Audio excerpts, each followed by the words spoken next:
Kaleshwaram project executive engineer నూనె శ్రీధర్ను వైద్య పరీక్షల కోసం ఉస్మానియా ఆసుపత్రికి తరలించారు ఏసీబీ అధికారులు. ఆయన ఇంట్లో సోదాలు చేసిన అవినీతి నిరోధక శాఖ అధికారులు 200 కోట్లకు పైగా ఆస్తులు ఉన్నట్టు గుర్తించారు. భారీగా బంగారం, నగలు, నగదు స్వాధీనం చేసుకున్నారు. హైదరాబాద్తో పాటు 12 చోట్ల ఏసీబీ సోదాలు చేసింది. కాళేశ్వరం ప్రాజెక్ట్ ఈఈగా పనిచేస్తున్నారు నూనె శ్రీధర్. తెల్లాపూర్లో విల్లా, అమీర్పేటలో కమర్షియల్ కాంప్లెక్స్ ఉన్నట్టు గుర్తించారు ఏసీబీ అధికారులు. అలాగే హైదరాబాద్లో ఇండిపెండెంట్ ఇల్లు, మలక్పేట్లో ఒక బిల్డింగ్ ఉన్నట్టు కూడా గుర్తించారు.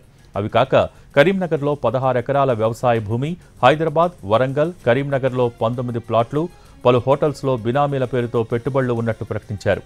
కుమారుడికి థాయిలాండ్లో డెస్టినేషన్ మ్యారేజ్ చేసినట్టు చెప్తున్నారు.